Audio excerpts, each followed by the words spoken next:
பாகுபலி படத்துல பல்வாழ் தேவனுக்கு பட்டாபிஷேக விழா நடத்துவாங்கல்ல, அதுபோல திமுகவினுடைய இளைஞரணி மாநாடு, அதுவும் இரண்டாவது மாநாடு வந்து இப்பதான் போடுறோம், அதை வந்து பட்டாபிஷேகம் போல சின்னவருக்கு வந்து அதை பரிசீலிக்க போறோம் அப்படிங்கிற மாதிரி திராவிட முன்னேற்ற கழகத்தினுடைய உடன்பிறப்புகள் எல்லாம் தயார் செய்து ஒரு பட்டாபிஷேக விழாவை நேற்று சேலத்தில் வந்து ஏற்பாடு பண்ணியிருந்தாங்க. அங்க சேலத்தில் என்ன நடந்துச்சு அப்படிங்கிறது வந்து இங்க இருக்கிற நிறைய ஊடகங்கள்ல வெளிவரல. ஏன்னா திமுகவினுடைய சார்பு நிலையில் இருக்கக்கூடிய ஊடகங்கள் பல லட்சம் பேர் திரண்டார்கள், 10 லட்சம் பேர் வந்தாங்க, 5 லட்சம் பேர் வந்து சாப்பிட்டாங்க அப்படின்னு சொல்லி அவங்க ஒரு பக்கம் செய்தி போட்டுட்டு இருக்காங்க. உண்மையிலுமே அந்த பட்டாபிஷேக விழா, அதாவது சின்னவருக்கு நடத்திய இந்த பாராட்டு விழா கிராண்ட் சக்சஸா இல்ல அட்ட ஃபெயிலியரா அப்படிங்கறத தான் இந்த காணொளியில விரிவா பார்க்க போறோம்.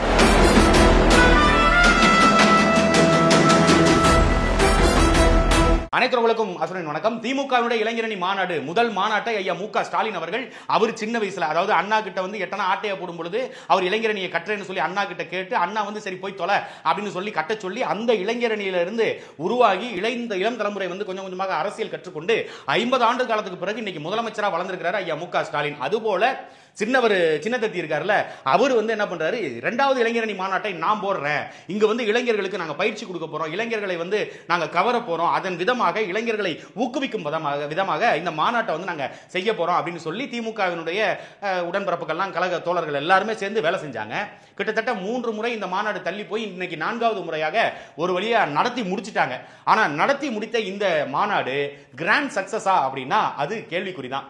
ஏன்னா சின்னவர், அதாவது அடுத்த திமுகவினுடைய தலைவராக வரப்போறவர், அடுத்து துணை முதலமைச்சராக வரப்போறவர், அடுத்த ஐயா ஸ்டாலினுக்கு பிறகாக முதலமைச்சர் பொறுப்பு ஏற்க போகின்ற உதயநிதி ஸ்டாலின், அப்படிதான் பட்டாபிஷேக விழாவில் வந்து முழுக்க திமுகவினுடைய உடன்பிறப்புகள் முழுக்க ஜிங் சாங்னு ஐயா உதயநிதிக்கு ஜிங் சாங் தட்டினாங்க. அதாவது இந்த மாநாடு வந்து வெற்றிகரமான மாநாடாக மாறுவதற்கு உதயநிதி ஸ்டாலினுடைய உழைப்பு தான் முக்கியம், உதயநிதி ஸ்டாலின் வந்து எப்பேற்பட்ட போற்றப்பட்டவர் வேண்டது தெரியுமா அப்படி இப்படின்னு அவன் பாட்டு அவன் வாய்க்கு வந்ததை அவங்களால என்னென்னலாம் உருட்ட முடியுமோ அதெல்லாம் நல்லா உருட்டி விட்டுருந்தாங்க. அதை வச்சு நம்ம சொல்றோம், அப்படி அந்த இடத்துக்கு வரக்கூடிய ஐயா உதயநிதி ஸ்டாலினை கேவலப்படுத்துற மாதிரி அவர் பேசிக்கிட்டு இருக்கும் பொழுது எவனுமே அங்க கவனிக்கவே இல்லை. இருக்கிற சேர் முழுக்க காலியா கிடக்குது. அதை வந்து ஒரு செய்தி ஊடகம் வந்து கவர் பண்ணி போட்டிருக்காங்க. அதுல என்ன சொல்றாங்க அப்படின்னா, கிட்டத்தட்ட 5 லட்சம் பேர் வருவாங்கன்னு எதிர்பார்ப்புல சேர் எல்லாம் வாங்கி போட்டிருந்தாங்க, ஆனா எல்லாமே காலி சேரா இருக்குது அப்படின்னு சொல்லி உதயநிதி ஸ்டாலின் எல்இடி ஸ்கிரீன்ல பேசிட்டு இருக்காரு. இந்த பக்கம் பார்த்தா ஒரு 2 பேர் கொரட்டை விட்டு தூங்கிட்டு இருக்காங்க, வேற எல்லா சேருமே காலியாக இருக்கு.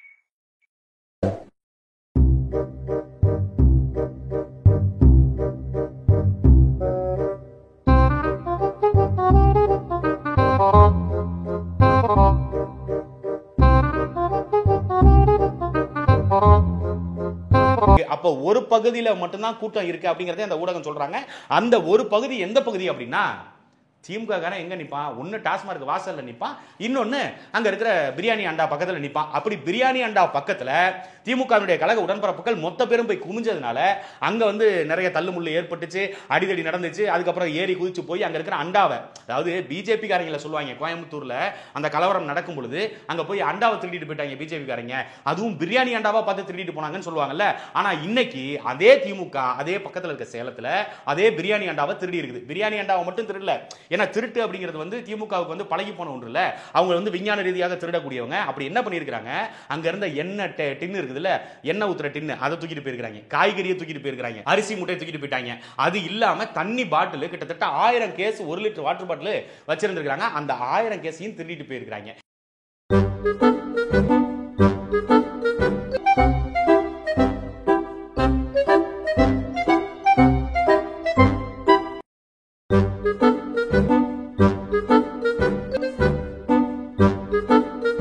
எப்பேற்பட்ட திருட்டு கும்பல்கிட்ட இந்த ஆட்சி அதிகாரம் மாட்டியிருக்கு அப்படிங்கிறது நேற்று நடந்த மாநாடே சாட்சி. ஏன்னா ஒரு பொதுக்கூட்டம் ஒரு மாநாடு நடத்துறாங்க, அந்த மாநாட்டுக்கு ஏற்பாடு செஞ்சிருக்காங்க. மாநாட்டு திடல்ல 2 லட்சம் பேருக்கு உணவு சமைக்கப்பட்டதாக சொல்றாங்க. ஆனா ஒரு செய்தி ஊடகம் என்ன சொல்லுது, 10 லட்சம் பேருக்கு வந்து உணவு தயார் பண்ணாங்க, கிட்டத்தட்ட 5000 kilo mutton 5000 kilo chicken. 5000 kilo mutton 5000 kilo chicken போட்டிருந்தா எதுக்கு சோத்துக்கு அடிச்சுக்க போறான், எதுக்காக அவ்வளவு பிரம்மாண்டமா செலவு பண்ணியும் அங்க இருக்கிற உடன்பிறப்புகள் சண்டையிட வேண்டியதுக்கு என்ன அவசியம் வந்துச்சு? அப்ப சாப்பாடு இங்க சரியா ஏற்பாடு பண்ணல அப்படிங்கிறது இதுல இருந்து தெளிவா தெரியுது. அதனாலதான் கழக உடன்பிறப்புகள் அடிதடி எல்லாம் போட்டுருக்காங்க. இன்னொரு பக்கம் சமையல்காரர்கள் எங்க திருச்சியிலிருந்து கூட்டிட்டு போயிருக்காங்க. இப்ப பொதுவா வந்து 5000 பேர் சமைச்சதாக ஒரு செய்தி ஊடகம் வந்து வெளியிடுறாங்க. 5000 பேரை வச்சு ஒரு தடல் புடலான ஒரு ஏற்பாடை வந்து பண்ணாங்க அப்படின்றாங்க. அப்ப 5000 பேருக்கு சம்பளம், ஒரு ஆளுக்கு குறைஞ்சது ஒரு 600 ரூபா வச்சாலும் கிட்டத்தட்ட ஒரு 30 லட்சம் ரூபா வந்து வெறும் சம்பளத்துக்கு மட்டுமே போயிடும் அவங்களுக்கு. இது இல்லாம காய்கறி அது இதுன்னு கிட்டத்தட்ட ஒரு 10 கோடி ரூபாயில இருந்து 20 கோடி ரூபா வரைக்கும் செலவு பண்ணிருப்பாங்க அப்படின்னு சொல்றாங்க. ஆனா நமக்கு தெரிஞ்சு அது கூட தான் இருக்கும். ஏன்னா அந்த இடத்தினுடைய வாடகை இருக்குது, அந்த இடத்தினுடைய அந்த அளவு முழுக்க எல்லாம் ஷெட்டு போட்டது இருக்குது. இது இல்லாம கிட்டத்தட்ட 3 தடவை ஏற்பாடு பண்ணி அதை வந்து நிறுத்தி இருக்கிறாங்க. அப்படி பார்க்கும் பொழுது 100 கோடியை தாண்டும். அது எல்லாம் இருக்கட்டும், இந்த 100 கோடி ரூபாய் செலவு பண்ணி உங்களுடைய கழக உடன்பிறப்புகள் 2 லட்சம் பேர் 5 லட்சம் பேருக்கு சோறு இன்னைக்கு தயாரிக்கின்ற இந்த திராவிட முன்னேற்ற கழகம், மிச்சாம ஒரு புயல் ஒன்று வந்துச்சுல்ல, அப்ப சென்னையில வெள்ளத்துல எல்லாரும் தத்தளிச்சாங்கல்ல, உணவுக்கு கூட வழி இல்லாம இருந்தாங்கல்ல, அதே மாதிரி தூத்துக்குடி மாவட்டம், திருநெல்வேலி மாவட்டம், கன்னியாகுமரி மாவட்டம், தென்காசி மாவட்டங்கள்ல இதே பெருவெள்ளம் மிக்சாம் புயல் வந்தப்ப அங்க இருக்கிற மக்கள் உணவுக்கு வழி இல்லாம இருந்தாங்கல்ல, அங்க போய் சமைச்சு போட்டுக்கலாம்ல ஐயா. ஐயா திமுகவினுடைய கழக உடன்பிறப்புகளே, ஐயா நீங்க வந்து மக்களுக்காக பரிதாபப்படக்கூடியவங்கல்ல, நீங்க மக்களுக்காக அங்க போய் சமைச்சு போட்டுக்கலாமே. உங்க கழக உடன்பிறப்புகள் 200 ரூபாயை வாங்கிட்டு வேலை செய்யற ஊபிஸுக்கு 5 லட்சம் பேருக்கு ஒரே நாள்ல உணவு தயார் பண்ண திமுகவால முடியுதுன்னா, தூத்துக்குடி மக்களுக்கும் அங்க இருக்க திருநெல்வேலி மக்களுக்கும் இங்க இருக்க சென்னை மக்களுக்கும் கன்னியாகுமரி மக்களுக்கும் உணவு சமைச்சு போட முடியுமா முடியாதா? ஏன் அப்ப அதை செய்யல? அதிகாரம் உங்க கையில இருக்கும் பொழுதே நீங்க இதை செய்யலையே. புயல்ல நாங்க தத்தளிக்கும் போது வேடிக்கை பார்த்தீங்களே, உங்களுக்கு எதுக்கு பட்டாபிஷேக விழா அப்படின்னு கேள்வியை பொதுமக்கள் எழுப்புறாங்க. நம்ம சொன்னோம்னு வைங்களேன், நீ காழ்ப்புணர்ச்சியில பேசுற அப்படிம்பாங்க, திமுக விமர்சனம் பண்ணணும் அப்படிங்கிறதுக்காக நீங்க பேசுறீங்க அப்படிம்பாங்க. அதனால பொதுமக்கள் சொல்றத நம்ம சொல்றோம். அது மட்டும் இல்லாம எதிர்பார்த்த அளவுக்கு கூட்டம் வந்துச்சா அப்படின்னா எதிர்பார்த்த அளவுக்கு கூட்டம் வரல. அந்த அப்செட்ல தான் ஐயா மு.க. ஸ்டாலின் அவர்கள் வந்து கொஞ்சம் கோவப்பட்டு, ராமர் கோவில் கட்டிட்டா ஓட்டு போட்டுருவானா, திருக்குறள்ல பேசிட்டா ஓட்டு போட்டுருவானா, தமிழ்ல பேசிட்டா ஓட்டு போட்டுருவானா, யாரும் ஓட்டு போட மாட்டாங்க அப்படின்னு பதட்டத்துல அவர் வந்து என்ன பண்றாரு, கூட்டம் வரலையேங்கிற அந்த விரக்தியை வந்து வெளிப்படுத்த முடியாம அவர் பேசிட்டு இருக்கிறாரு. அவர் பேசும்போது யாராவது கேட்டாங்களா அப்படின்னா யாருமே கேட்கல. ஏன்னா ஐயா ஸ்டாலின் பேசும்போது எப்பவுமே கேட்க மாட்டாங்க. கலைஞர் நூற்றாண்டு நிகழ்ச்சி இவங்க ஏற்பாடு பண்ணாங்க, திரை பிரபலங்களை எல்லாம் கூப்பிட்டு வச்சு பெரிய பிரம்மாண்டமா பண்ணணும்னு பார்த்தாங்க, அதுவும் ஊத்திக்கிச்சு. இப்ப இளைஞரணி மாநாடு ஒன்று போட்டு அந்த இளைஞரணி மாநாடும் ஊத்திக்கிச்சு. 10 லட்சம் பேரை எதிர்பார்த்திருக்காங்க, 5 லட்சம் பேருக்கு தான் சேர் போட்டிருக்காங்க. ஆனா வந்தது வெறும் 50,000 பேர் அப்படின்னு சொல்லி ஒரு தகவல் சொல்றாங்க. உண்மையிலுமே 50,000 பேர் தான் வந்திருக்க முடியும். ஏன்னா இதே இடத்துல இதே அந்த களத்துல அதிமுக ஒரு கூட்டம் போட்டிருக்காங்க. அந்த அதிமுகவுடைய கூட்டங்களையும் நேற்று வந்து சமூக ஊடகத்தில் பரப்பிட்டு இருக்காங்க. இந்த மாநாட்டை மிஞ்சுற அளவுக்கு யாராலையும் மாநாடு போட முடியாது அப்படிங்கிற மாதிரி ஒரு செய்தியை அதிமுக போட்டு ட்ரெண்ட் பண்ணிட்டு இருக்காங்க. எது எப்படியோ இந்த மாநாடு ஊத்திக்கிச்சு அப்படிங்கிறது வெளிப்படையா தெரிஞ்சிருச்சு. இந்த மாநாட்டு திடல்ல ஒவ்வொருத்தரும் தினுசா உருட்டுனாங்க. அதுல வந்து எங்க ஐயா திண்டுக்கல் லியோனி காசுக்காக எவ்வளவு கீழ்த்தரமா வேணாலும் எவ்வளவு இறங்கி வேணாலும் பாராட்டி பேசக்கூடிய நபர்ல அந்த ஓனாண்டி புலவர்னு சொல்லுவாங்கல்ல, அது பொதுவா வந்து ஐயா வைரமுத்துவர் சொல்லுவாங்க. ஆனா உண்மையிலுமே ஓனாண்டி புலவர் அப்படின்னா அது வந்து திண்டுக்கல் ஐ லியோனி மட்டும்தான். திண்டுக்கல் ஐ லியோனி பேசும்பொழுது கேலோ இந்தியா திட்டத்தில் அந்த இதை தொடங்கி வைக்கும் பொழுது, போட்டியை தொடங்கி வைக்கும் பொழுது பிரதமர் மோடி வந்தாரு, அவரு டாட்டா காட்டிக்கிட்டு வந்தாரு, பின்னாடி நம்ம தளபதி வணக்கம் சொல்லிட்டு வந்தாரு அப்படின்னு சொல்லி ஐயா திண்டுக்கல் லியோனி பேசாரு. கேலோ இந்தியா அந்த போட்டியை துவங்கி வைக்க ஒன்றிய பிரதமர் வந்தார். வந்து அந்த காட்சியை நீங்க தொலைக்காட்சியில பார்த்திருப்பீங்க. டாட்டா பின்னாடி வந்த நம் திராவிட முதல்வர் எல்லோருக்கும் வணக்கம் தெரிவித்து வந்தார் என்றால் ஒன்றிய பிரதமர் புறப்பட்டு போகிறார். 2024 என் கதை முடிய போகிறது என்று டாட்டா காண்பித்தார்.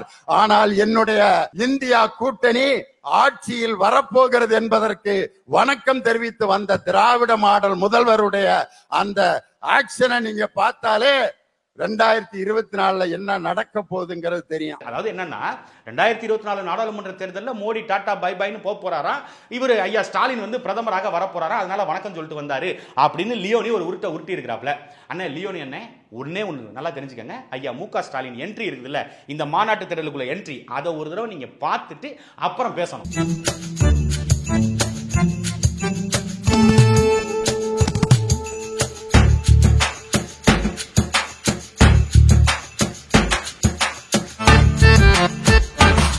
இவரும் டாட்டா கட்டிட்டு வர்றாரு, அப்புறம் வணக்கத்தை சொல்றாரு, அப்புறம் டாட்டா கட்டுறாரு, அப்புறம் வணக்கத்தை சொல்றாரு. அந்த பக்கம் கூட்டமே இல்ல, வெறும் அமைச்சர் பெருமக்கள் இங்க திமுகவில் இருக்கிற முக்கியமான புள்ளிகள் தான் அந்த இடத்துல உட்கார்ந்துருக்காங்க. அந்த இடத்துல எல்லாருக்கும் டாட்டா கட்டிட்டு முதலமைச்சர் வந்தாரு, அப்புறம் வணக்கத்தை சொல்லிட்டு வந்தாரு. இப்ப இதை பார்த்து நீங்க என்ன சொல்லுவீங்க? முதலமைச்சர் கிளம்ப போறாரு, உதயநிதி ஸ்டாலின் உள்ள வர போறாரு அப்படின்னு சொல்ல போறீங்களா? ஏதாவது ஒண்ணு கருத்தியலா பேசணும்ல. திண்டுக்கல் லியோனி அதல பாதாளத்துக்கு போய், அதாவது இவங்க பாராட்டுல உதயநிதி ஸ்டாலினே வெக்கப்பட்டு தலகுனிற அளவுக்கு அவ்வளவு இதா வந்து பாராட்டி தொலைறாங்க திண்டுக்கல் லியோனி போன்ற நபர்கள். இவர் ஒரு பக்கம் இருந்தா, இன்னொரு பக்கம் இந்த மனுஷிய புத்திரன் ஒருத்தர் இருக்காருல்ல, உண்மையிலுமே நல்லா அறிவாளி நினைச்சேன். ஏதோ புத்தகம்லாம் எழுதுறாங்க, இந்த பெரிய படைப்பாளி போல இருக்கு அப்படி நினைச்சேன். ஆனா கூறுகட்ட குக்கருங்கிறது நேத்து மாநாட்டு திடல்ல அவர் பேசினதுக்கு அப்புறம் தான் தெரியுது. மனுஷிய புத்திரன் பேசுறாரு, 100 ஆண்டுகளுக்கு முன்பாக இருக்கிற பத்திரிகையை பாருங்க, சமஸ்கிருதம் கலந்திருக்கும். ஏன் 50 ஆண்டுக்கு முன்னாடி இருக்கக்கூடிய உங்க வீட்டு பத்திரங்கள் எடுத்து பாருங்க, அதுல சமஸ்கிருதம் கலந்திருக்கும். இன்னைக்கு எப்படி தூய தமிழ்ல வந்து எல்லாத்தையும் கொண்டு வந்திருக்கோம். இது கொண்டு வந்தது திராவிட மாடல், திராவிட முன்னேற்ற கழகம் செய்த சாதனையில தான் தமிழ் மொழி வந்து இன்னைக்கு சிறப்பிச்சு நிக்குது அப்படின்னு மனுஷிய புத்திரன் பேசலாம். ஒரு 50 வருடத்திற்கு முன்பு எழுதிய உங்கள் வீட்டு பத்திரங்களை எடுத்து பாருங்கள். இன்னைக்கு படிச்சீங்கன்னா உங்களுக்கு என்னன்னே புரியாது. வெறும் சமஸ்கிருதம் கலந்த ஒரு தமிழ் தான் இங்கு இருந்தது, மணிப்பிரவாளம் தான் இங்கு இருந்தது. அதை மாற்றியது திராவிட முன்னேற்ற கழகம். உண்மையிலுமே மனசாட்சியை கழட்டி வச்சுட்டு ஒருத்தன் பொய் சொல்ல முடியும்னா கூட இந்த பொய்யை சொல்ல மாட்டான். அப்படிப்பட்ட ஒரு பொய்யை மனுஷிய புத்திரன் சொல்றாரு. அந்த மனுஷிய புத்திரன்ட்ட நம்ம ஒண்ணு கேட்கிறோம். இன்னைக்கு வந்து திமுக எல்லாத்தையும் சரி பண்ணிருச்சுல்ல, திமுக தமிழை வந்து சரியா வாழ வச்சிருச்சுல்ல, சமஸ்கிருத கலப்பு இல்லாம எல்லாரையும் பேச வச்சிட்டீங்கல்ல, சமஸ்கிருத கலப்பு இல்லாம எல்லாத்தையும் எழுத வச்சிட்டீங்கல்ல. மிஸ்டர் மனுஷிய புத்திரன், உங்க பேர்ல மனுஷியா அந்த இஷ்னு வருதுல்ல, அது எந்த மொழி, அது எந்த மொழிங்கிறத மனுஷ புத்திரன் தெளிவா சொல்லணும். முதல்ல ஓம் பேரை தமிழ்ல வை. உங்க கட்சியினுடைய தலைவர் இருக்காருல்ல ஐயா முக ஸ்டாலின், அவருடைய பேரை முதல்ல தமிழ்ல வைங்க. அந்த பேருக்கு கேட்டா காரண பேரு, வெங்காய பேரு, அந்த ரஷ்ய புரட்சியாளர் ஸ்டாலின் வந்து இறந்த நாள்ல வந்து இவர் பிறந்தாரு, இவர் ஊக்கம் முழுங்கிட்டாரு அப்படின்னு ஏதாவது ஒரு கதை சொல்றீங்கல்ல, அதை முதல்ல மாத்துங்கடா. இங்கிட்டு ஒரு பக்கம் இப்படி உசுர கொடுத்து எல்லாரும் பேசிக்கிட்டு இருக்கிற, இன்னொரு பக்கம் இந்த திமுக கும்பல் ஒரு பக்கம் பிரியாணி அண்டா பக்கம் போயிட்டாங்கல்ல, இன்னொரு குரூப் ஒன்று கிளம்பி ஒரு கடைக்கு போயிருக்குது. அதாவது கவர்மெண்ட்டை வாழ வைக்கிறதுக்கு திராவிட முன்னேற்ற கழகமும் திராவிட முன்னேற்ற கழகத்தினுடைய உடன்பிறப்புகளும் அவ்வளவு கஷ்டப்பட்டு ஒரு இடத்துல போய் தள்ளுமுள்ளு பண்ணி அரசாங்கத்தினுடைய வளர்ச்சிக்காக பாடுபட்டிருக்காங்க. அந்த காட்சிகளை நீங்களும் பார்த்துருங்க. என்ன பொழப்பு நம்ம வாழ்க்கை எதை நோக்கி பயணமா போய்கிட்டு இருக்குன்னே தெரியலையே.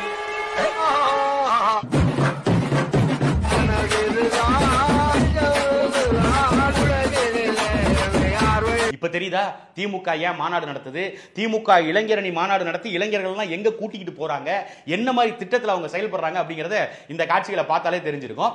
இப்படி ஒரு காட்சிகள் போயிட்டு இருக்கும்பொழுது அந்த பக்கம், அதாவது யாரு இந்த திராவிட போர்வையில பேசிட்டு இருக்கக்கூடிய அந்த லூசுத்தனமாவே ஒண்ணு பேசிட்டு இருக்குமே, அது பேர் என்ன, இந்த மதிவதனியா ஒண்ணு, அந்த பைத்தியம், அந்த பைத்தியம் என்ன சொல்லுது, வடக்கே ராமர் கோவில் கட்டுகிறார்கள், அங்கே வந்து அவங்க பேர் என்ன, இந்த கோட்சேவனுடைய வாரிசுகள் ஒண்ணு கூடுகிறார்கள், இங்கு பெரியாருடைய வாரிசுகள் ஒண்ணு கூடி இருக்கிறோம், பெரியாருடைய வாரிசுகள் ஒண்ணு கூடி கூமுட்டைங்க முழுக்க எல்லாம் கூமுட்டையா கூடி நின்னுட்டு பெரியாரினுடைய வாரிசுகளா, சரி பெரியாரினுடைய வாரிசுகள் பெரியாரினுடைய பேரன்கள் பேத்திகள்னே வச்சுக்குவோம். பேசுறது ஒன்னாவது உண்மையா இருக்கணும்ல, நீ பேசுனது முழுக்க பொய். அதுல என்ன சொல்றாங்க, வட மாநிலத்துல இடிக்க கூப்பிடுறாங்க, அதாவது மசூதிகளை இடிக்கிறதுக்கு, வீடுகளை இடிக்கிறதுக்கு, உத்தரப்பிரதேசல வீடுகளை இடிக்கிறாங்க, அவங்க இடிக்க கூப்பிடுறாங்க, நாங்க படிக்க கூப்பிடுறோம் அப்படிங்கிறிய. படிக்க கூப்பிட்ட கூட்டம் தான் போய் டாஸ்மாக் கடை வாசல் நின்றுட்டு இருக்கா. ஏதாவது ஒண்ணு அறம் சார்ந்து பேசுறியா? உன் கூட்டத்துக்கு வந்தவன், நீ பேசுறத கேட்க வந்தவன், நீங்க உருட்டுற உருட்டு தாங்க முடியாம, நீங்க உதயநிதிக்கு பாராட்டுற பாராட்டு தாங்க முடியாம மனவேதனையில போய் குடிக்க போயிட்டான். அவனை போய் நீ வந்து படிக்க கூப்பிடுறோம் நாங்க அப்படிங்கிற. சரி படிக்க கூப்பிடுறீங்க, சரி படிக்க கூப்பிடுறீங்கல்ல, உள்ள மாநாட்டு திடலுக்குள்ள நின்று பேச தெரிஞ்ச மதிவதனிக்கு வெளியில வாசல்ல என்ன நடக்குதுங்கிறது தெரிஞ்சிருக்கணும்ல. ஒரு அப்பா ஒருத்தர் தன்னுடைய மகளுக்கு பிஎஸ்சி படிக்க வைக்கிறாரு. நீங்க அரசு வந்து கல்லூரி மாணவர்களுக்கு வந்து மாசம் 1000 ரூபாய் நாங்க தர்றோம், அவங்களுக்கு இலவச கல்வியா தான் இருக்குது, கல்விக்கு இங்க கட்டணம் கிடையாது, கல்வி இலவசம் அப்படின்னு நீ மேடையை போட்டு உள்ள பேசுவ. ஆனா வெளியில ஒரு அப்பா தன்னுடைய மகளுக்கு பணம் கட்ட வழி இல்ல, எனக்கு பிச்சை போடுங்க அப்படின்னு சொல்லி திமுகவினுடைய இளைஞரணி மாநாட்டுல வெளியில குடத்தை வச்சுட்டு நிக்கிறாரு. அதை பார்க்கும் பொழுது எங்களுக்கு எரியுது. எங்கள் தமிழ் குடும்பத்தை சார்ந்த எங்களுடைய தகப்பன் ஒருத்தரை ரோட்ல நிக்க வச்சு படிக்கிறதுக்காக பிச்சை எடுக்கிற நிலைமையில வச்சுட்டு திமுக சாதிச்சிருச்சுங்க. திமுக வந்து கல்வி புரட்சி ஏற்படுத்துச்சு, அந்த புரட்சியை ஏற்படுத்துச்சு, இந்த புரட்சி ஏற்படுத்துச்சு, கணினி புரட்சி, அந்த புரட்சி, மருத்துவ புரட்சி அப்படின்னு நல்ல வாய்க்கு வந்ததை உருட்டில. மனசாட்சியே உங்களுக்கு மனசாட்சியே இல்லையாடா? இல்ல மொத்தமா உங்களுக்கு மூளைங்கிறது இல்லாம எல்லாத்தையும் கழட்டி வச்சுட்டு திரியறீங்களா? அப்ப இங்க படிக்க முடியல, இங்க குடிக்கிறதுக்கு மட்டும்தான் வழி இருக்குது. அப்படி இருக்கிற திமுக ஆட்சியில நாங்க படிக்க கூப்பிடுறோம், அவங்க இடிக்க கூப்பிடுறாங்க அப்படின்னு இந்த அம்மா ஒரு தினுசா உருட்டிட்டு போகுது. சரி இவங்க தான் இப்படி மத்தியில் இருக்கிற பாராளுமன்ற உறுப்பினர், அவராவது உண்மையை பேசுவாரு அப்படின்னு பார்த்தா அவர் அதுக்கு மேல இப்ப இவங்க வந்து இப்ப இந்த திண்டுக்கல் லியோனி, மனுஷிய புத்திரன், இந்த மதிவதனி, அப்புறம் அந்த செந்தில் ஒருத்தர் இருப்பான்ல புரோட்டாவிச்சு, அந்த புரோட்டாவிச்சு செந்தில், அப்புறம் இந்த மற்ற நபர்கள், இவங்க எல்லாரும் உருட்டுறதுக்குன்னே பிறந்தவங்க. அதனால இவங்க உருட்டிக்கிட்டே இருப்பாங்க. இவங்க எல்லாம் வந்து பாராளுமன்ற உறுப்பினராக இருக்கிறவங்கல்ல, பாராளுமன்ற உறுப்பினராக இருக்கிறவங்க ஓரளவுக்கு உண்மையை பேசுவாங்க அப்படின்னு பார்த்தா தயாநிதி மாறன் மனசாட்சியே இல்லாம அவர் ஒரு பொய்யை சொல்றாப்ல. அதாவது இன்னைக்கு நம்ம செல்போன் பயன்படுத்துறோம்ல, அந்த செல்போன் பயன்படுத்துறதுல வந்து தமிழ்ல டைப் பண்றோம்ல, இதுக்கு காரண கலைஞர் கருணாநிதி தான்டாப்ல. தொழில்நுட்ப புரட்சியை செய்துவிட்டு சும்மா இருக்கவில்லை கலைஞர் அவர்கள். காரணம் என்றால் இன்றைக்கு நீங்கள் எல்லாம் உங்கள் செல்போனிலே தமிழிலே டைப் படிக்கிறீர்களே, அது எப்படி சாத்தியமானது? அதற்கு காரணம் யார் என்றால் கலைஞர் தான். ஏன்பா செல்போனை கண்டுபிடிச்சதே கருணாநிதி தான் சொல்லு. செல்போனை கண்டுபிடிக்கிறதுக்கு முன்னாடி ஒரு போன் வந்துச்சுல்ல, அந்த லேண்ட்லைன் போன், அந்த போனை கண்டுபிடிச்சதும் கருணாநிதி தான் சொல்லு. இங்கிலீஷ் டைப்பிங் இருக்குல்ல, அந்த டைப்பிங்கை கண்டுபிடிச்சதும் ஐயா கருணாநிதி தான் சொல்லு. சொல்றதும் சொல்ற, ஏன் இதெல்லாம் சொல்லிட்டு இருக்க? இந்த பூமி பந்தை கண்டுபிடிச்சதே ஐயா கலைஞர் கருணாநிதி தான். அமெரிக்காவை கண்டுபிடிச்சது வந்து கொலம்பஸ்ன்னு சொல்றாங்க, அதெல்லாம் கிடையாது, ஐயா தான் கண்டுபிடிச்சாப்ல. ஐயா கலைஞர் கருணாநிதி மட்டும் இல்லைன்னா இன்னைக்கு இந்த உலகமே இல்லை அப்படின்னு நீ நல்லா புதுசா ஒரு உருட்டி விட. உருட்டுறது உருட்ட, பெரிய சைஸா உருட்டு. அது என்ன டைப்பிங் தட்டச்சு செய்யறத வந்து தமிழ்ல கொண்டு வந்தது ஐயா கலைஞர் கருணாநிதி தானே பச்சையா போய் சொல்றாங்க. உண்மையிலுமே தமிழ் தட்டச்சை கொண்டு வரணும், தட்டச்சில ஏத்தணும் அப்படின்னு முதல்ல போராடினது ஈழத்தை சார்ந்த ஐயா ஆ முத்தையாங்கிறவர். அவரு தான் அதை கண்டுபிடிக்கிறாரு. தமிழ் தட்டச்சு வடிவங்களை கண்டுபிடிச்சு அதை தட்டச்சில ஏத்தி தமிழ்ல டைப் பண்ண முடியும், டைப் பண்ண கொண்டு வந்தது முத்தையாங்கிறவர், ஈழத்தை சார்ந்தவர், எங்களுடைய மான தமிழர். கலைஞர் கருணாநிதிக்கும் தட்டச்சுக்கும் என்ன சம்பந்தம் இருக்குது கேட்டால் செம்மொழி அந்தஸ்தை வாங்கி கொடுத்தோம். செம்மொழி அந்தஸ்து நீங்க அதிகாரத்தில் இருக்கும் பொழுது வாங்கி கொடுத்துட்டீங்க, சரி போயிட்டு போகுது. அதுக்காக நீங்க தான் செம்மொழி தமிழே கண்டுபிடிச்சாங்கிற அளவுக்கு ஏன்டா இவ்வளவு புழுகு புழுகுறீங்க? தயாநிதி மாறன் அவரால் எவ்வளவு முடியுமோ அவ்வளவு முடிச்சுட்டு போயிட்டாரு. அடுத்து எங்க அக்கா கனிமொழி, அவங்க ஒரு பாராளுமன்ற உறுப்பினர். அவங்க வந்து பேசிட்டு இருக்கும்போது எனக்கு எதை பத்தியும் கவலை இல்லை. ராமர் கோவில் திறந்தா எனக்கு என்ன, திறக்காட்டி எனக்கு என்ன, அந்த கோவிலுக்கு கும்பாபிஷேகம் பண்ணா எனக்கு என்ன, பண்ணாட்டி எனக்கு என்ன. ஆனா எனக்கு ஒரே ஒரு சின்ன சந்தேகம் மட்டும், அந்நியார் கூட இருக்காங்க, எனக்கு கடவுள் நம்பிக்கை இல்லை அப்படின்னு அக்கா கனிமொழி சொல்றாங்க. அதாவது என்ன சொல்றாங்கன்னா, திமுக குடும்பத்தில் நான் வந்து கடவுள் நம்பிக்கை இல்லாம தான் இன்னமும் இருக்கிறேன், நான் வந்து பெரியாருடைய பேத்தியாகத்தான் இருக்கிறேன்.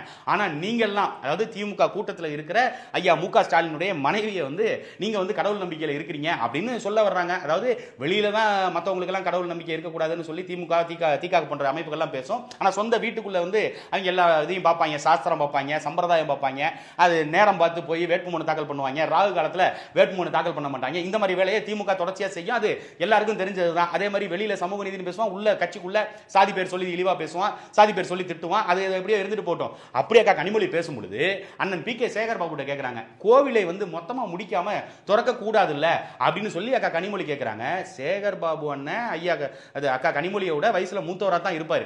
அவரு எந்திரிச்சு பவ்யமா இல்ல இல்லங்க அதெல்லாம் திறக்க கூடாதுங்க அப்படின்னு சொல்லி இந்த கவுண்டமணி ஒரு படத்துல கையை கட்டிட்டு பேசுவார்ல, அந்த மாதிரி ஐயா சேகர் பாபு கையை கட்டி பேசுறாரு. இத்தனைக்கும் அவர் இந்து சமய அறநிலைத்துறை அமைச்சர், வேற ஒரு அமைச்சர் பாராளுமன்ற உறுப்பினரை பார்த்து இப்படி கை கட்டி பேசுறாங்க, அது என்ன வித்தையோ, அது எப்படியோ இருந்துட்டு போட்டோம். அப்படி பேசும்போது அக்கா கனிமொழி சொல்றாங்க, இப்ப நம்ம இப்பெல்லாம் பேசினோம்னா ஐஸ் வந்துரும் அப்படின்னாங்க.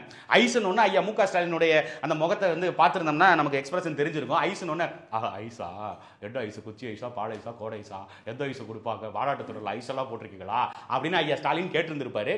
ஆனா அக்கா கனிமொழி சொன்னது அந்த ஐஸ் இல்ல. இப்ப நம்ம திமுக வந்து அதிமுகவையோ அல்லது பாஜகவையோ நம்ம விமர்சிச்சு பேசும் பொழுது நமக்கு ஐஸ் வரும் அப்படின்னா, ஐன்னா என்ன தெரியுங்களா, இன்கம் டாக்ஸா, சிங்கிறது சிபிஐயா, ஈங்கிறது வந்து இடியா, என்ஃபோர்ஸ்மெண்ட் டைரக்டரா. அப்படி இவங்க வந்து ஐஸ் வந்துரும், நம்மளை தேடி ஐஸ் வரும் அப்படின்னு சொல்லி அக்கா கனிமொழி அவர்கள் பேசுறாங்க. இதெல்லாம் நம்ம கேள்வி கேட்க கூடாது. கேள்வி கேட்டால் நமக்கு ஐஸ் வைப்பாங்க. ஐஸ்னா என்னன்னா இன்கம் டாக்ஸ், சிபிஐ, இடி, இது மூணும் வரும். இந்த மாதிரி பேசிட்டு அந்த குடும்பத்துக்கும் ஒரு ஐஸை போட்டாங்க. அடுத்து வந்து நாடே வந்து நம்மளை நம்பி தான் இருக்கு, இந்தியாவே வந்து நம்மளை நம்பி தான் இருக்கு அப்படின்னு சொல்லி ஐயா ஸ்டாலினுக்கு ஒரு ஐஸ், ஐயா உதயநிதி ஸ்டாலினுக்கு அவங்களுக்கு ஒரு ஐஸ். இந்த மாதிரி அடுத்த இளைஞரணி வந்து உங்களை நம்பி தான் இருக்கு, திமுகங்கிற கழகமும் உங்களை நம்பி தான் இருக்கு அப்படின்னு அக்கா கனிமொழி பேசிட்டு போயிட்டாங்க. சரி, பாராளுமன்ற உறுப்பினர்கள் தான் நல்லா படுத்து நல்லா உருண்டு அவங்க உருட்டிட்டாங்க. இந்த பக்கம் இருக்கிறாங்கல்ல நம்ம அமைச்சர் பெருமக்கள், அவங்களாவது சரியா பேசுவாங்க அப்படின்னு பார்த்தா அன்பில் மகேஷ் பொய்யாமொழி பேசுறாரு. பேசும்பொழுது அன்பில் மகேஷ் பொய்யாமொழி, இதுவரை இந்தியாவில் வந்து நம்ம யாரை கை காட்டுறோமோ அவங்க தான் பிரதமர் ஆனாங்க. யாரு? நீங்களும் தான் கையை காட்டிக்கிட்டு இருக்கீங்க 2 தடவையா, இவர் தாங்க பிரதமர் வேட்பாளர், இவர் தான் பிரதமர் வேட்பாளர்னு. யாரு? நம்ம பப்பு ராகுல் காந்தியை 2 தடவை நீங்க கை காமிச்சா அவர் பிரதமர் ஆகல, அப்புறம் எப்படி நீங்க கை காட்டுறவங்க எல்லாம் பிரதமர் வேட்பாளர் அப்படி சொல்லிட்டு அடுத்து சொல்றாங்க, இப்ப எல்லாரும் சேர்ந்து நம்மளை கை காட்டுவாங்க, அதனால இந்த முறை உங்களுக்கு வாய்ப்பு வந்தா நீங்க வேணான்னு சொல்லிடாதீங்க அப்படின்னு ஐயா ஸ்டாலினை பார்த்து ஐயா அன்பில் மகேஷ் வந்து கோரிக்கை வைக்கிறாரு. இந்திய கூட்டணி நீங்க யாரை கை காட்டுகிறீங்களோ அவங்க தான் அடுத்த முதல்வருங்கிறாங்க. ஆனா இன்னைக்கு ஒட்டுமொத்த இந்தியாவும் தலைவரே, நம்பர் 1 முதலமைச்சர் அவர்களே, உங்களை நீட்டி கை நாட்டுகிறது. அப்படி வாய்ப்பு வந்தா தயவு செய்து தட்ட வேண்டாம், அதையும் ஒரு கை பார்ப்போம். ஒட்டுமொத்த உலக அரங்கில் நம்முடைய இந்தியாவை முதல் இடத்துக்கு கொண்டு வருவதற்கு நாம் போராடுவோம்.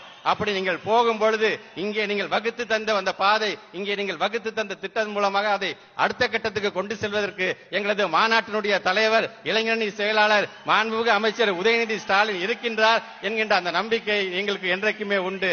இதுக்கு பின்னணியில் இருக்கிறது என்னன்னு பார்த்தா, அதாவது இவர் வந்து பிரதமர் வேட்பாளராகி பிரதமராகி இந்தியாவை போய் ஆள போயிடுவாராம். யாரு? ஐயா மு.க. ஸ்டாலின். இங்க தமிழ்நாட்டே கிழிச்ச கிளி பத்தாதான் இவர் இந்தியாவை போய் கிழிக்க போறாராம். சரி, இந்தியாவுக்கு அவரு போயிடுவாரு. அப்ப தமிழ்நாட்டை யார் பாத்துக்குவா அப்படின்னா அதை வந்து சின்ன ஒரு உதயநிதி ஸ்டாலின் பாத்துக்குவாராம். அவங்க 2 பேரும் பாத்துக்குவாங்க. அண்ணன் அன்பில் மகேஷ் கடைசி வரைக்கும் போஸ்ட் ஓட்டிட்டு கொடியை நட்டுக்கிட்டு அவங்க குடும்பத்துக்கு வந்து ரசிகர் மன்றமாக மாறி போய் அண்ணன் அன்பில் மகேஷ் அப்படியே இருப்பாரா? ஏன் அந்த இடத்துக்கு அன்பில் மகேஷ் வரக்கூடாது?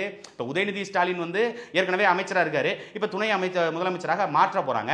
ஒருவேளை நாட்டினுடைய பிரதமராக நடக்காது. இருந்தாலும் என்ன பண்றது?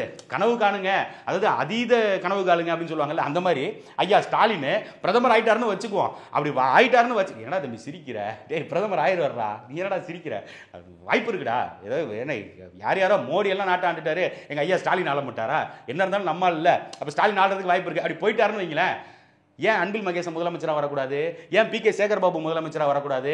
ஏன் மற்ற அமைச்சர் பெருமக்கள் இருக்கிறாங்கல்ல, மற்றவங்களாம் நிறைய பேர் இருக்கிறாங்கல்ல, அவங்கள யாரும் முதலமைச்சராக வரக்கூடாதா? உதயநிதி ஸ்டாலினே தான் வரணுமா?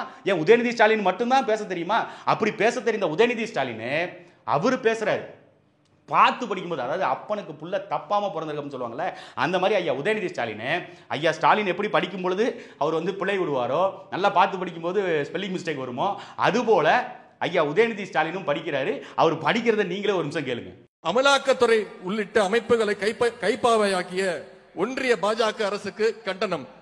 அமலாக்கத்துறை, மத்திய புலனாய்வுத்துறை, வருமான வரித்துறை போன்ற அம்புகளை தொடுத்து ஒரு படத்துல கவுண்டமணி செந்தில் 2 பேரும் பேசிக்குவாங்கல்ல, புஷ்பம் புய்பம் அப்படின்னு சொல்லி பேசிக்குவாங்கல்ல. அப்ப நீ யாரா அப்படின்னு, எங்க தாத்தா வந்து பெரிய தமிழ் வாத்தியாரு, ஒரு வார்த்தை தப்பா பேசிட்டாலும் நாக்கு அழுத்து வச்சு அறுத்துருவாரு அப்படின்னு சொல்லுவார்ல, அந்த மாதிரி கலைஞர் தமிழுக்காக பாடுபட்டார், கலைஞர் தமிழை வளர்த்தார், கலைஞர் வந்து தமிழ் மொழியை கண்டுபிடித்தார், கலைஞர் தான் கணினியை கண்டுபிடித்தார், கலைஞர் தான் செல்போனை கண்டுபிடித்தாரு, கலைஞர் தான் எல்லாத்தையும் செஞ்சாரு, கலைஞர் மட்டும் இல்லைன்னா அப்படின்னு அவ்வளவு நேரம் பேசிட்டு இருந்தாங்க. கடைசியில உதயநிதி பேசும்போது மொத்த பர்னிச்சரையும் தூக்கி போட்டு உடைக்கிற மாதிரி தமிழ்ல தத்தப்தான் பேசி மொத்த பர்னிச்சரையும் உடைச்சு விட்டாப்ல.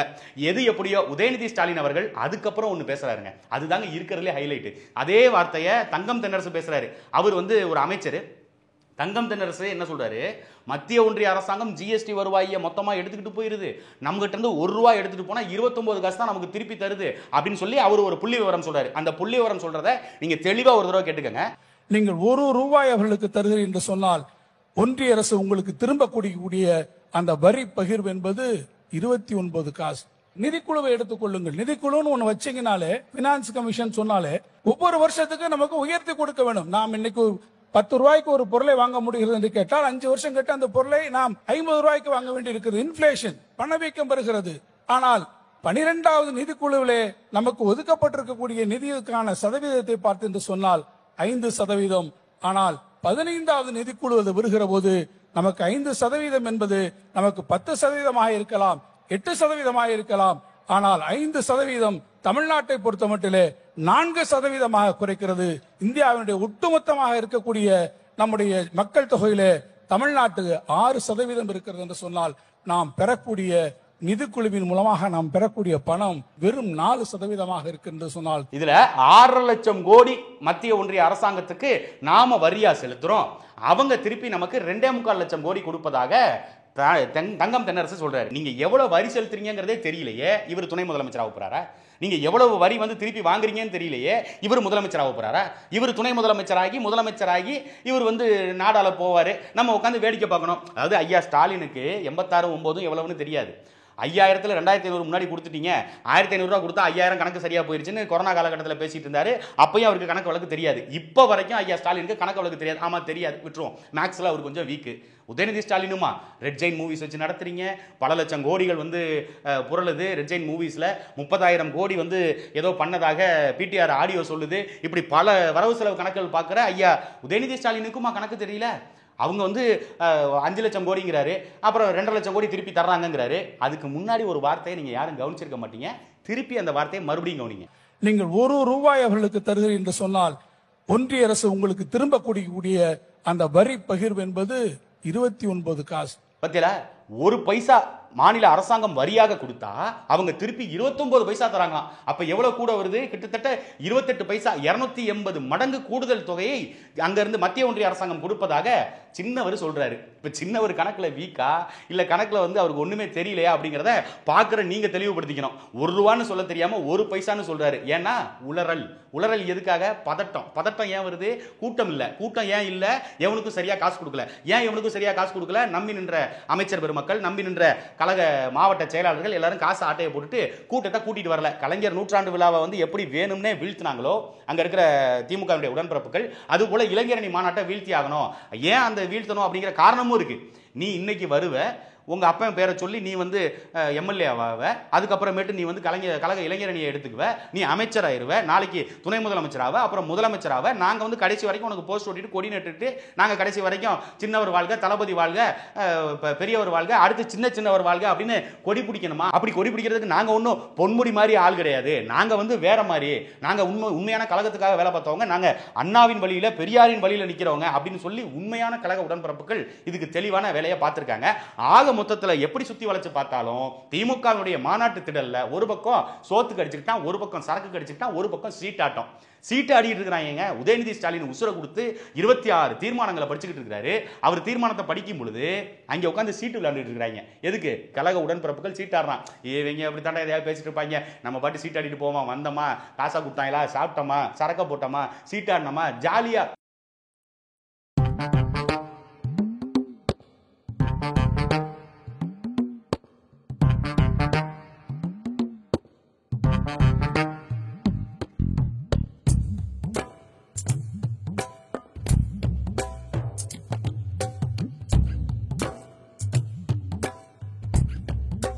மாநாடு வந்து ஒரு கோலாகலமான கொண்டாட்டம் போல அவங்களே மாத்திக்கிட்டாங்க. அது வந்து முத நாள் தொடங்கும் போது எல்லாருக்கும் தெரிஞ்சிருச்சு. உதயநிதி ஸ்டாலின் வந்து கார்த்திகேயன் கொடுத்த பேட்டியில அவர் சொல்றாரு, கலை நிகழ்ச்சிகள்னா சினிமா பாட்டெல்லாம் போட்டு நாங்க பண்ண மாட்டோம். திமுக வந்து என்னைக்குமே கொள்கைக்காக நிக்கிற கட்சி, கடமை கண்ணியம் கட்டுப்பாடுன்னு அண்ணா சொல்லி கொடுத்ததை தாரக மந்திரமாக ஏற்றுக்கொண்டிருக்கிற கட்சி.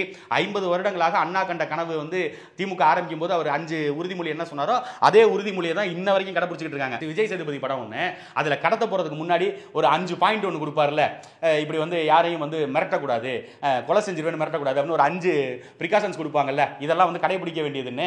அதுபோல திமுக இன்னமும் அந்த அறிஞர் அண்ணா சொன்ன அந்த 5 பொன்மொழிகளை வச்சுக்கிட்டு அதை வச்சுட்டு இன்ன வரைக்கும் வண்டி ஓட்டிட்டு இருக்காங்க. அப்புறம் எதுக்கு உங்களுக்கு இந்த பில்டப் அப்படி சொல்லும் பொழுது சொல்றாரு, நாங்க வந்து சினிமா பாட்டெல்லாம் போட மாட்டோம்.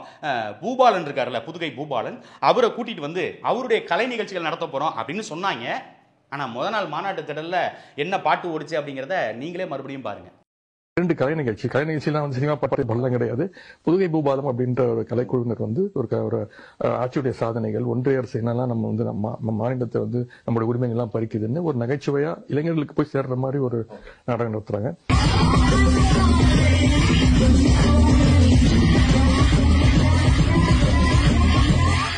இதுதான் பூபாலன் நிகழ்ச்சியா? இல்ல நடுவில் ஆடுறதுக்கு பேர் தான் பூபாலனா? அவர் தான் பூபாலனா? இல்ல யாரு எங்களுக்கு தெரியல. ஏன்னா புதுகை பூபாலன் அப்படிங்கிறவன் இந்த யூடியூப் முன்னாடி ஏதோ பண்ணிட்டு இருந்தா, இப்ப எங்கிட்ட ஓடி போயிட்டான்னு சொல்லி கேள்விப்பட்டோம். அந்த பூபாலன் தானா இல்ல வேற யாரும் மாறு வேஷத்துல வந்திருக்காங்களா அப்படிங்கிறது தெரியல. கலை நிகழ்ச்சிகள் நடத்தலாம், தப்பு இல்ல.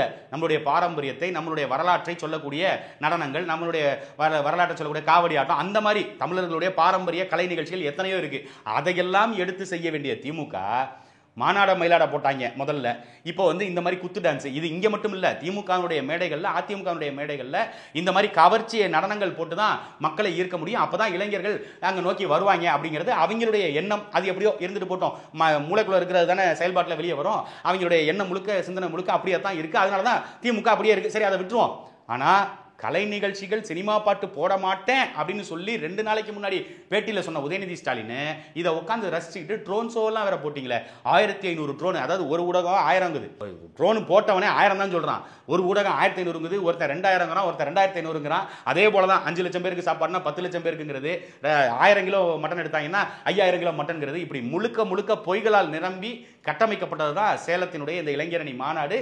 இந்த இளைஞரணி மாநாடு அதில் பிளாப் ஆனதுனால கடும் கோபத்தில் இருக்கிறாராம் உதயநிதி ஸ்டாலினும் ஐயா ஸ்டாலின் அவர்களும். அதனால கழக உடன்பிறப்புகள் யாரும் இனிமே 200 ரூபாய் கேட்டு போகும் பொழுது தயவு செய்து கூட ஒரு 4 பேரை கூட்டிட்டு போங்க, எங்க போனாலும் கும்பலா போங்க. ஏன்னா திமுகவினுடைய அஸ்திவாரம் கொஞ்சம் கொஞ்சமா உருவப்பட்டுக்கிட்டு இருக்கு. உதயநிதி ஸ்டாலின் வந்து செங்கலை தூக்கி காமிச்சாரு, அதனால வந்து இன்னைக்கு மத்திய அரசை கைப்பற்ற போறாரு அப்படின்னு நீங்களும் பாடி பாடி சொல்லிட்டு இருக்கீங்க.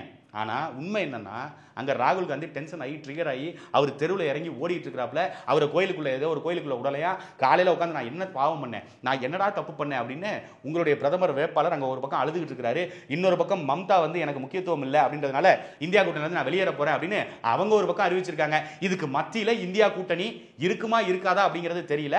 நீங்க எவ்வளவு நாடகம் போட்டாலும் தமிழ்நாட்டு நிலப்பரப்புக்குள்ள திமுகவினுடைய நாடகம் இனி வீணாத்தான் போகும். இது எல்லாம் எப்படியோ போட்டோம். மாநாடு நீங்க எதுக்கு நடத்துனீங்க? மாநில உரிமையை மீட்க போறோம், மாநில சுயாட்சியை வந்து மத்தியில கொண்டு வரணும், கல்வி உரிமையை பெறணும், மருத்துவ உரிமையை மாநிலங்கள் பெறணும் அப்படிங்கிறதுக்காக தானே நடத்துனீங்க. இதுக்காக தானே பேன் நீட் எல்லாம் சொன்னீங்க. பேன் நீட்டுன்னு சொல்லி அதுக்கு வாங்குனீங்கல்ல கையெழுத்து. 40 லட்சம் பேர்கிட்ட வாங்குறோம், 1 கோடி பேர்கிட்ட வாங்குறோம், 49 லட்சம் பேர்கிட்ட வாங்கிட்டோம் அப்படின்னு சொல்லி வாங்குனீங்களே, அந்த கையெழுத்து வாங்கிய கடிதங்கள் எங்க? அந்த கடிதத்தெல்லாம் கடைசியில் குப்பையில போட்டு கீழே போட்டு கடத்தி விட்டுட்டு போயிட்டீங்க. அப்போ உங்களுடைய மாநில உரிமை, நீங்க வந்து நீட்டை தடை பண்றதுக்கான ரகசியம் அதெல்லாம் சொன்னீங்களே. நீட்டை தடை பண்றதுக்கு ரகசியம் எங்களுக்கு மட்டும்தான் தெரியும், அது வெக்கம் மானம் ரோசம் சூடு சொரணை உள்ளவனால மட்டும்தான் அதை மீட்க முடியும் அப்படின்னு பேசுனீங்களே. இன்னைக்கு அந்த வெக்கமான ரோசம் சூடு சொரணை எல்லாம் இருக்கிறவன் கையெழுத்து போட்டு கொடுத்தான். மற்றவங்க கையெழுத்து போடாதவங்கள விட்டுருங்க, கையெழுத்து போட்டு கொடுத்தான்ல இந்த திமுகவை நம்பி, இந்த திமுக வந்து நீட்டை தடை பண்ணிரும், இந்த திமுக வந்துச்சுன்னா மாநில உரிமையை பெற்றுரும் அப்படின்னு நம்பித்தானே உங்களுக்கு வாக்களிச்சா, நம்பித்தானே உங்களுக்கு கையெழுத்து போட்டு லெட்டர் கொடுத்தான். அந்த லெட்டர் எல்லாம் தூக்கி குப்பை மாதிரி கீழே போட்டு போறீங்களே. இதுதான் திராவிட மாடலா? இப்படித்தான் நீங்க வந்து நீட்டை வந்து தடை பண்ண போறீங்களா? மாநில உரிமை இப்படித்தான் பெற போறீங்களா? கல்வி எப்படித்தான் பெற போறீங்களா? மருத்துவத்தை உரிமை இப்படித்தான் பெற போறீங்களா? கிட்டத்தட்ட 2014க்கு முன்னாடி 2004 இருந்து 2014 வரைக்கும் 10 ஆண்டு காலம் மத்தியில காங்கிரஸ் ஆட்சியில் இருந்துச்சு. அப்ப கூட்டணியில் இருந்தது திமுக தான். அன்னைக்கு ஏன் மாநில உரிமை பேசல? அன்னைக்கு ஏன் கல்வி உரிமையை திருப்பி மீட்டெடுப்போம், மருத்துவ உரிமையை மீட்டெடுப்போம், இந்த மாதிரி நீட்டு கொண்டு வந்தீங்க அப்படின்னா அதுக்கு நாங்க தடை போடுவோம், என்ஐஏ சட்டத்துக்கு எதிராக என்ஆர்சி என்பிஆர் சிஏஏ சட்டங்கள், இந்த மாதிரி சட்டங்கள்லாம் அன்னைக்கு முன்மொழியும் பொழுது பக்கத்துல உட்கார்ந்து வேடிக்கை பார்த்துட்டு இன்னைக்கு மாநில உரிமையை நாங்க மீட்க போறோம் அப்படின்னு இந்த நாடகம் போடுறீங்களே. இப்படி நாடகம் போட்டு மக்களை ஏமாத்தி பொழைக்கிறதுக்கு பதிலா